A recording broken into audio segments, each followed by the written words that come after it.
Hello hi everyone, I hope you all are doing well. आज date है 12 अप्रैल 2021 और हम डिस्कस करेंगे हरियाणा के करंट अफेयर्स।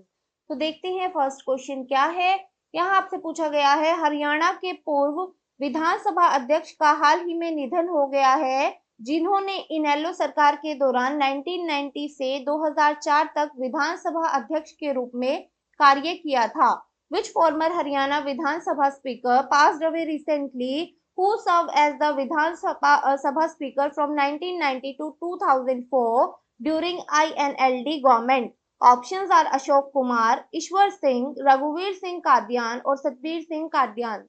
तो इसका सही आंसर हो जाएगा, ये है Satbir Singh Kadian. D is the right answer. इनकी जो डेथ हुई है 70 की एज में हुई है, कार्डियक अरेस्ट की वजह से हुई है और ये नेशनल वाइस प्रेसिडेंट है जेजेपी के। नेशनल वाइस प्रेसिडेंट रहे हैं ये जेजेपी। ओके, और उसके साथ साथ जो फर्स्ट टाइम ये एमएलए इलेक्ट हुए थे तो वो इलेक्ट हुए थे नोलथा कॉन्स्टिट्यूएंसी से। नोलथा कॉन्स्टिट्यूएंसी से 1987 में। प्रेजेंट में जो है ये चेयरमैन भी रहे थे इफको के। चेयरमैन थे ये इफको। इफको की फुल फॉर्म है Indian farmer fertiliser cooperative limited. Indian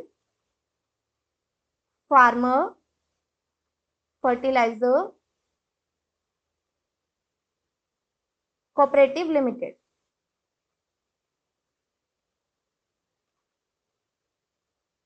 now move to the next question. Next question देखते हैं। नेक्स्ट में पूछा गया है, हरियाणा के गृह मंत्री अनिल विज ने जिले में नेताजी सुभाष चंद्र बोस पार्क का उद्घाटन किया है।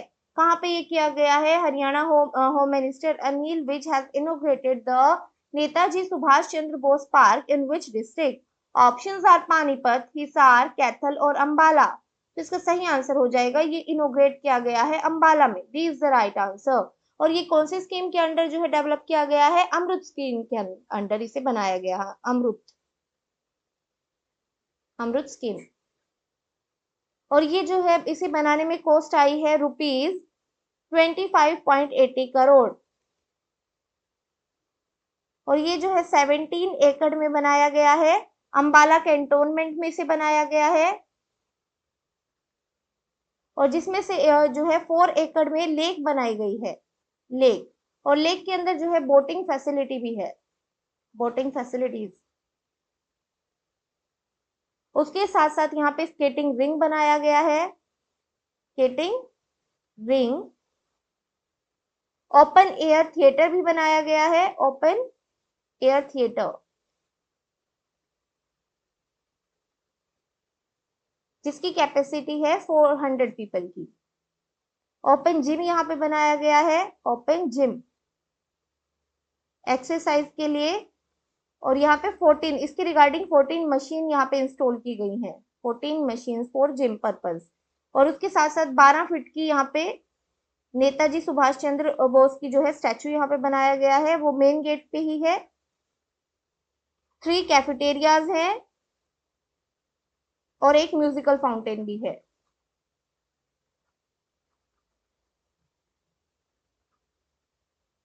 Now move to the next question. Next question देख लेते हैं। नेक्स्ट में पूछा गया है, निम्नलिखित में से किसकी जयंती पर राज्य स्तरीय महिला सम्मेलन गांधी दर्शन और महिला सशक्तिकरण आयोजित किया गया? State level women conference on Gandhi Darshan and women empowerment has been organized on the birth anniversary of.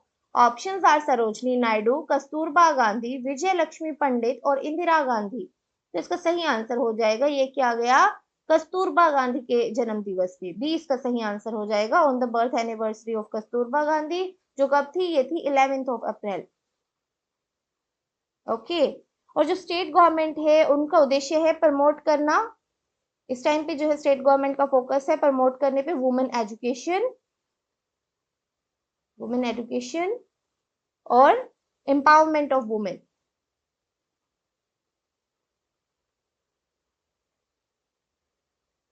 इसके रिगार्डिंग जो है स्टेट ने काफी सारी स्कीम्स लॉन्च की है, स्कीम्स बनाई है। उनमें से एक है जो न्यू स्टेट वुमेन पॉलिसी 2021 है, वो इस डायरेक्शन में माइलस्टोन है। New state women's policy 2021 is the milestone in this direction.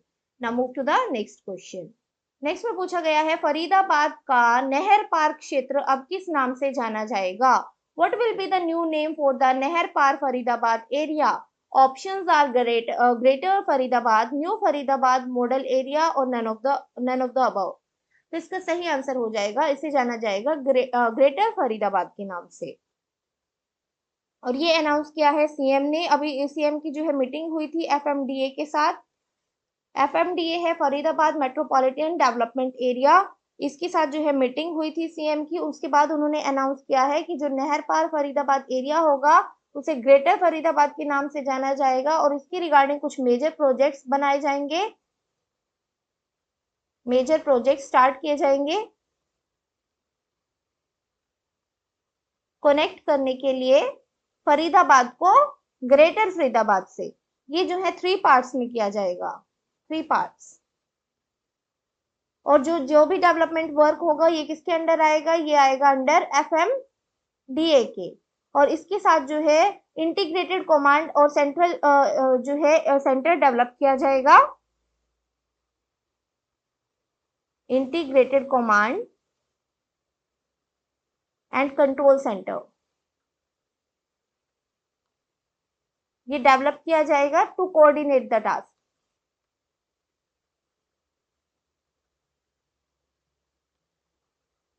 Now move to the next question. Next में पूछा गया है पहलवान अंशु मलिक जिसने टोक्यो ओलंपिक्स के लिए क्वालिफाई किया है वो कौन से जिले से संबंधित हैं? Wrestler Anshu Malik who has qualified for Tokyo Olympics is related to which district? Options are Panipat, Hisar, Kaithal और जींद। तो इसका सही आंसर हो जाएगा अंशु मलिक जो है ये है जींद से। डी इसका सही आंसर होगा। जींद में पर्टिकुलरली ये विलेज से है, विलेज का नाम है निदानी विलेज, निदानी इनके विलेज का नाम है। ओके और ये जो है 5th रेसलर बनी है जिन्होंने क्वालिफाई किया है टोक्यो ओलंपिक्स के लिए। इन्होंने कहाँ पे क्वालिफाई किया है? क्वालिफाई के रिगार्डिंग जो है फाइनल हो रहे हैं एशियन रेसलिंग क्वालिफायर्स के लिए, वो हो रहे हैं एलमाटी कजाकिस्तान में, एलमाटी कजाकिस्तान, जहां पे इन्होंने क्वालिफाई किया है। और साथ ही साथ देखते हैं इन्होंने क्या क्या विन किया है। इन्होंने जीता था Asian junior championship, Asian junior championship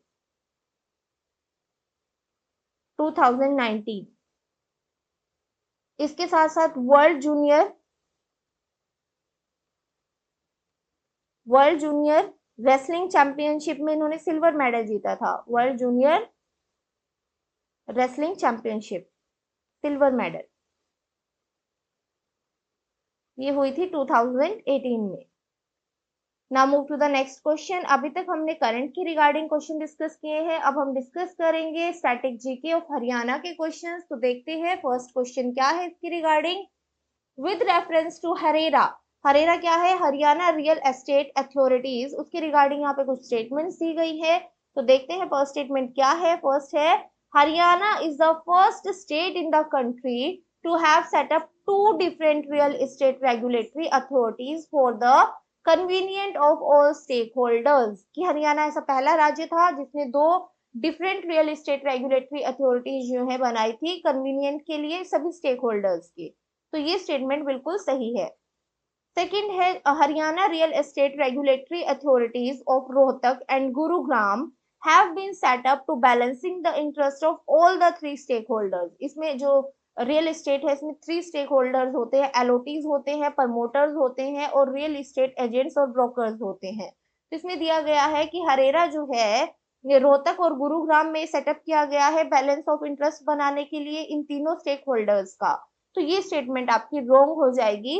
ये 2 जगह तो बनाया गया है, ये फर्स्ट स्टेटमेंट में भी है 2 डिफरेंट अथॉरिटीज है, बट वो जो है रोहतक में नहीं है, ये है पंचकुला और गुरुग्राम में, पंचकुला और गुरुग्राम। तो सेकंड हो जाएगा रॉन्ग। थर्ड है हरेरा जो है ये एक रेगुलेटरी अथॉरिटी है which not only hear the grievances of the stakeholders but also facilitate the time bound disposal of these complaints। कि हरेरा जो है एक रेगुलेटरी अथॉरिटी है जो सिर्फ ग्रीवियंसेस को सुनती ही नहीं है बट टाइम बाउंड मैनर में जो है कंप्लेंट को सॉल्व भी करती है। तो ये स्टेटमेंट भी बिल्कुल सही है, थर्ड भी बिल्कुल सही है। और यहाँ पे पूछा गया है कौन सी स्टेटमेंट करेक्ट है, तो फर्स्ट एंड थर्ड जो है वो सही है, राइट आंसर हो जाएगा C. Now move to the next question. Next में पूछा गया है where is Abub Shahar wild life sanctuary located. Abub Shahar wild life sanctuary जो है वो कहाँ पे आती है, अंबाला, कुरुक्षेत्र, सिरसा और पंचकुला। तो इसका सही आंसर हो जाएगा, ये आती है सिरसा में, सी इज द राइट आंसर। और ये जो है कितने एरिया में फैली हुई है, ये है अप्रोक्सीमेटली 11,500 हेक्टेयर। और इसे कब डिक्लेयर किया गया था wild life sanctuary officially, forest department of Haryana ने इसे ऑफिशियली नोटिफाई किया था as wild life sanctuary 30th of Jan 1987 में, 30th ऑफ जैन 1987 में। Okay, now move to the next question. Next में पूछा गया है wrestler Sonam Malik is related to which district of Haryana. Sonam Malik जो है वो हरियाणा की कौन सी डिस्ट्रिक्ट से रिलेटेड संबंध रखती है, ऑप्शन है रोहतक, भिवानी, झज्जर और सोनीपत। तो इसका सही आंसर हो जाएगा, ये है सोनीपत से, डी इसका सही आंसर होगा। इन्होंने नेशनल गेम में गोल्ड मेडल जीता था, नेशनल गेम में गोल्ड मेडल। और वर्ल्ड कैडेट रेसलिंग चैंपियनशिप में इन्होंने 2 गोल्ड मेडल जीते हैं, world cadet wrestling championship, 2 gold medal.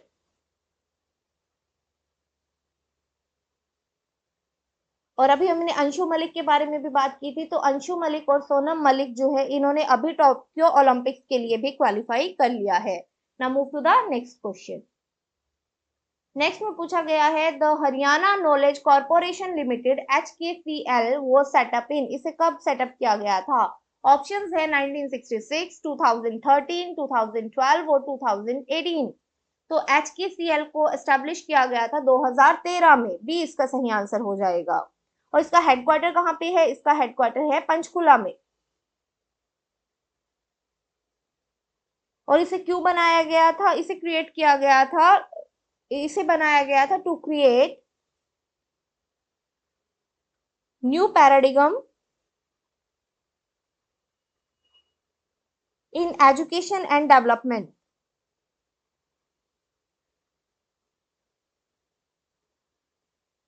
किस तरीके से, through universalisation, through universalisation and integration of information technology IT। किसमें, इन टीचिंग, एजुकेशन, लर्निंग, इन सब में जो है IT का यूज करके जो है क्रिएट करना है एजुकेशन को के न्यू पैराडिगम को, ये इसका उद्देश्य है। In teaching, learning and education management process, management process. और इसको प्रमोट किया जा रहा है किसके द्वारा इसे प्रमोट किया जा रहा है, प्रमोट किया जा रहा है इसे electronic and IT department of government of Haryana, electronic and IT department of government of Haryana. किसके साथ मिलकर, Maharashtra knowledge corporation limited, Maharashtra knowledge corporation limited, Hartron, board of school education Haryana, board of school education of Haryana और 4 यूनिवर्सिटीज ऑफ हरियाणा के साथ मिलकर। Now move to the next question. Next question देखते हैं। Next यहां आपसे पूछा गया है where is the Maharana Pratap horticulture university located. Maharana Pratap बागवानी विश्वविद्यालय ये कहां पे स्थित है, ऑप्शन है कैथल, कुरुक्षेत्र, करनाल और हिसार।